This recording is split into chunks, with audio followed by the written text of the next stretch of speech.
Palestinians in Gaza are being forced to choose between starvation or gunfire at controversial distribution centres described as death traps by the United Nations and more than 100 NGOs. The groups, including Oxfam, say that the dangerous scheme run by the US and Israeli-backed Gaza Humanitarian Foundation must end immediately. The joint statement says that 400 UN aid points have been replaced by just 4 military-controlled sites, forcing more than 2 million people into overcrowded, militarised zones where they face daily gunfire. More than 580 people have been killed, thousands injured in attacks since the sites began operating back in May. Let's speak now to Mai Elawawda. She's the Communications Officer Medical Aid for Palestinians. She joins us from Deir al-Balah in Gaza. Mai, thank you for taking the time to speak to us on Al Jazeera. I wonder if we could start by you just telling us a bit about your work in Gaza, your daily life as a humanitarian worker and the challenges you face carrying out these duties in the middle of a war zone. Thank you so much for having me. Well, working in the humanitarian field here in Gaza for more than 21 months have been putting lots of pressure on us with many challenges, starting with the obstruction of aid. We work in different areas actually, and our emergency response covers medical care, nutrition, wash, disability. And we can see through all of these areas that the situation is even deteriorating at every passing day. And there is this kind of uncertainty the whole time. There are lack of all medical supplies. We are talking about basic medical supplies, starting from disposables and ending with medical equipment. We are talking about lack of food. Many of our patients in our nutrition projects are relying entirely on nutritional supplements that we provide in our medical points.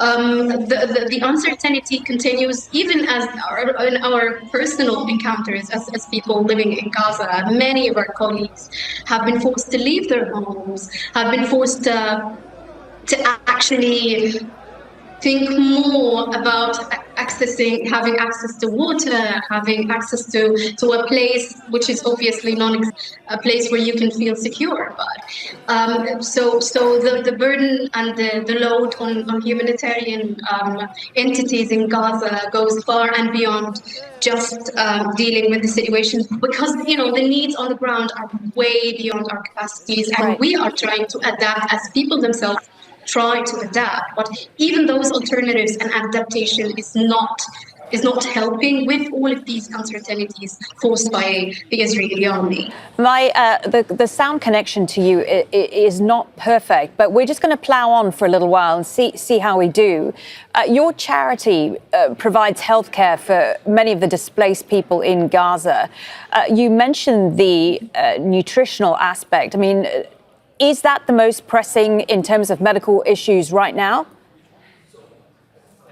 Yeah. The nutrition situation in Gaza is the starvation on the ground is way beyond. It's immense. Many of the children that were admitted and then later discharged, unfortunately, have been readmitted again. We are talking about 30% of the children we have treated over the past few months. And adding to this, our colleagues at hospital have reported to us that even the clinical nutrition supplies are almost non-existent in hospitals. So people actually are taking too much time to heal, and even those who are actually hospitalized or inpatients, they cannot access the nutritional medication they need.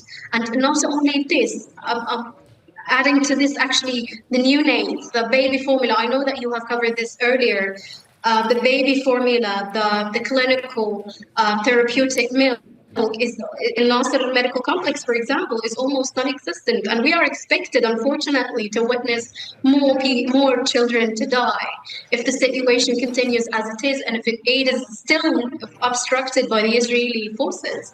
So, to be honest with you, and to add to the children's situation in Gaza, we have been working in northern Gaza with the only remaining ICU in the Patients Friends Benevolent Society Hospital, and there are only 8 beds, only 8 ICU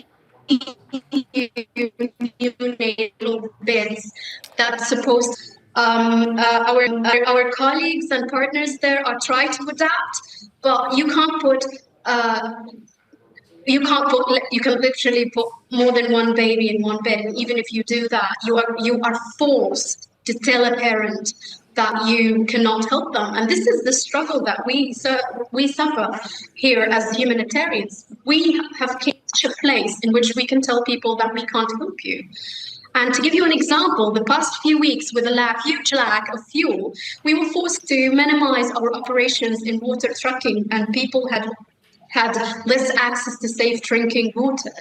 So the struggles are not just forced on people themselves, but even on the humanitarian effort that we do on the ground. And if the city wish to continue.